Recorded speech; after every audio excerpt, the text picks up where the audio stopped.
Diamond બુર્સનું opening કરવામાં આવ્યું છે, પરંતુ હજુ સુધી ડાયમંડ બુર્સમાં ઓફિસો ચાલુ કરવામાં આવી નથી।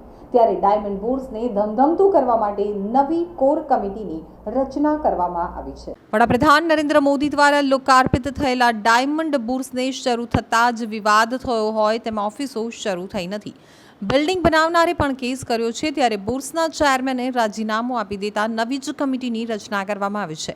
ત્યારે ગોવિંદ ધોળકિયાની અધ્યક્ષતામાં નવી કોર કમિટીની મીટિંગ મળી હતી, જેમાં જૂન મહિનાથી એકસાથે 500 કરતાં વધુ ઓફિસ શરૂ થાય તેવું આયોજન કરવામાં આવ્યું છે। એસડીબીમાં ઓફિસો શરૂ કરાવવા માટે કમિટીને આકરા પાણીએ લડવું પડી રહ્યું છે। મિની બજાર, મહિધરપુરા અને મુંબઈના વેપારીઓ સાથે મીટિંગ કરવામાં આવશે। કંપનીના લેટર પેડ ઉપર ઓફિસ શરૂ કરવા તારીખ લેવાશે, તો એસડીબી બનીને રેડી છે, છતાં ઓફિસો ખુલ્લી નથી। ત્યારે એક સાથે જ ઓફિસ શરૂ થાય તેવું આયોજન કમિટી દ્વારા કરવામાં આવ્યું છે, જેથી એક સાથે જ ઓફિસો શરૂ કરવામાં આવશે।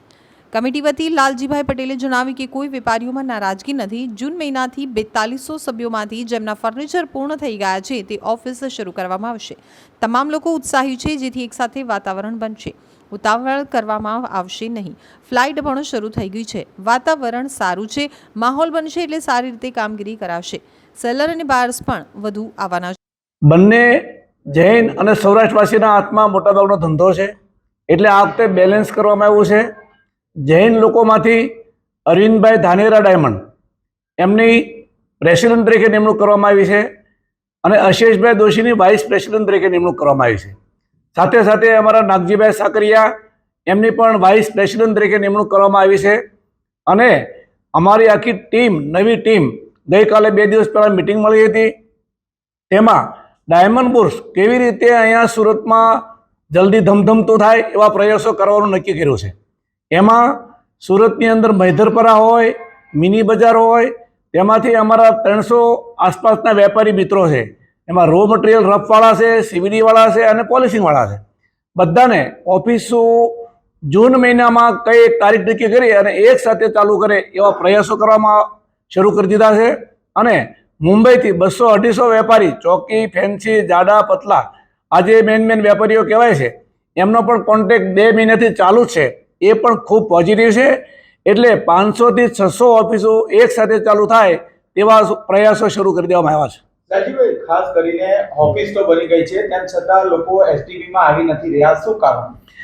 ઓફિસ બની ગયામાં ફર્નિચર ચાલુ કરવામાં થોડા લેટ થયા છે।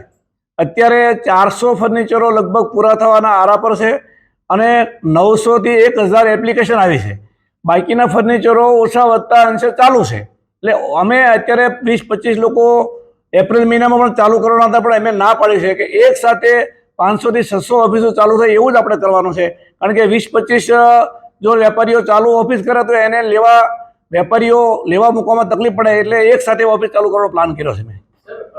વેપારીઓ પાસે લેટર પેડ ઉપર લખવામાં આવી રહ્યું છે કે ઓફિસ ચાલુ કરે। હા, એટલે ઘણીવાર શું થાય કે અમે એમ કે ભાઈ તમારે ઓફિસ ક્યારે ચાલુ કરો, હા આપણે કરી દેવાના છે, એમ નહીં। આ વખતે બધાનું કન્ફર્મેશન લેટર પેડ ઉપર લેવામાં આવશે, એટલે શું છે કે જે થાય નક્કોર કામ થાય। તમામ વેપારીઓ અમારા ઉત્સાહિત છે, કારણ કે જેને ઓફિસો લખાવી છે, જેમ કે આપણે એક મકાન બાંધતા હોય, બંગલો બાંધતા હોય, તો જલ્દી બંગલામાં રહેવા જવાની ઈચ્છા હોય, એમ વેપારીઓને ખૂબ જ ઈચ્છા છે, પણ એક સાથે જો ચાલુ થાય તો વેપાર ધમધમતો થાય એવું અમારું તમામ લોકોનું માનવું છે।